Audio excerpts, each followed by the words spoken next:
Bangla info motivation চ্যানেলে আপনাকে স্বাগতম। বিশ্ববিদ্যালয়ের ক্লাসরুম, কর্পোরেট অফিস কিংবা অনুষ্ঠানের মঞ্চ সব ক্ষেত্রেই গুরুত্বপূর্ণ বিষয় হলো প্রেজেন্টেশন বা উপস্থাপনা। তবে শিক্ষা জীবনে কিভাবে দারুণ উপস্থাপনার দক্ষতা আনা যায় তা আমরা অনেকেই জানতে চাই। মূলত বিশ্ববিদ্যালয়ে পড়ার সময় থেকেই নিয়ম করে চর্চা করলে ভালো প্রেজেন্টেশন দেওয়ার গুণ আয়ত্ত করা যায়। আজকের পর্বে আমরা জেনে নেব ভালো প্রেজেন্টেশন দেওয়ার 10টি উপায়। এই উপায়গুলো অন্যান্য ক্ষেত্রে উপস্থাপনার ক্ষেত্রেও আপনি কাজে লাগাতে পারবেন। 1. নিজের সম্পর্কে জানুন। ভালো উপস্থাপনার প্রধান শর্ত হচ্ছে নিজের দুর্বলতাগুলোকে জানা এবং সেগুলো কাটিয়ে ওঠা। কথায় জড়তা বা উচ্চারণের সমস্যা থাকলে ক্লাসে প্রেজেন্টেশন ভালো করা বেশ কঠিন। শুদ্ধ বাংলা বলা এবং ইংরেজিতে ব্যবহারিক উচ্চারণ জানতে হবে, শিখতে হবে। 2. চর্চার বিকল্প নেই। ভালো প্রেজেন্টেশন শেখার জন্য একটাই মন্ত্র, সেটা হলো চর্চা করা। জড়তা কাটানোর জন্য স্মার্টফোনে নিজের উপস্থাপনের ভিডিও ধারণ করে ভুলগুলো সংশোধন করে নিজেকে শুধরানো যায়। আয়নার সামনে দাঁড়িয়ে কয়েক হাজার মানুষের সামনে আপনি বক্তব্য রাখছেন এমন একটা ভাব নিয়ে স্পষ্ট ভাষায় উঁচু আওয়াজে কথা বলুন। 3. দুশ্চিন্তাকে ইতিবাচক শক্তি হিসাবে ভাবুন। প্রেজেন্টেশন দেওয়ার সময় দুশ্চিন্তার জালে আটকে যাওয়া স্বাভাবিক। এটা কাটানোর আসলে কোনো নির্দিষ্ট উপায় নেই, বরং দুশ্চিন্তাকে ইতিবাচক শক্তি হিসেবে কল্পনা করে উপস্থাপনাকে আকর্ষণীয় করা যায়। এই জন্য আপনাকে আত্মবিশ্বাসী থাকতে হবে। 4. গল্প বলতে শিখুন। খুব কঠিন বিষয়েও খুব সহজে উপস্থাপন করা যায়। আপনি যদি যে কোনো বিষয় গল্পের মতো করে উপস্থাপন করা শিখতে পারেন তাহলে আপনার উপস্থাপনাও বেশ আকর্ষণীয় হবে।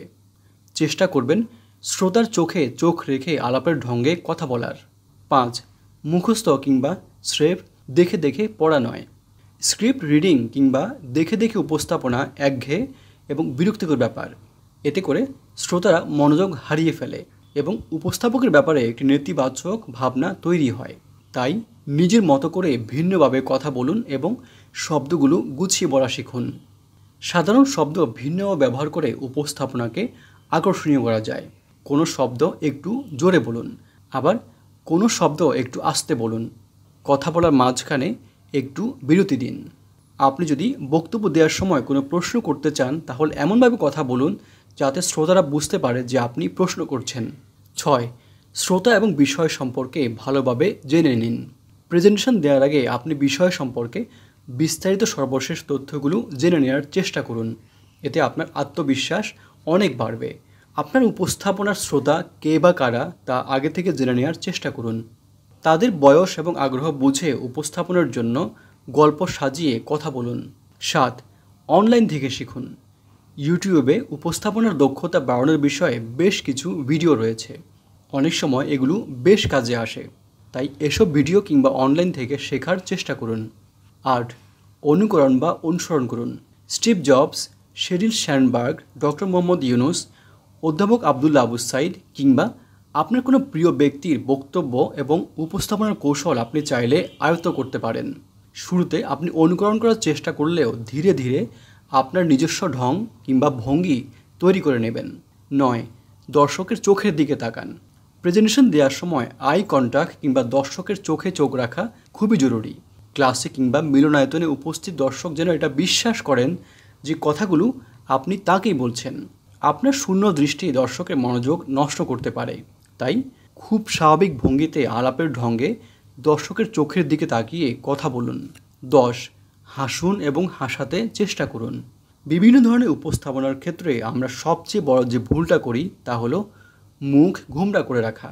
অবস্থা বুঝে পরিমিত হাসি যে কোনো উপস্থাপনকে বেশ আকর্ষণীয় করে তোলে। সুন্দর করে হাসতে শিখুন।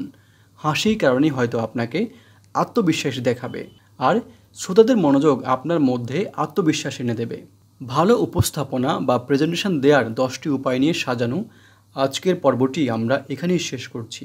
এ ধরনের ভিডিও আরও দেখার জন্য আমাদের এই চ্যানেলটি সাবস্ক্রাইব করার জন্য আপনাদের প্রতি বিশেষভাবে অনুরোধ করছি। আপনারা যেখানেই থাকুন অনেক ভালো থাকুন। ধন্যবাদ।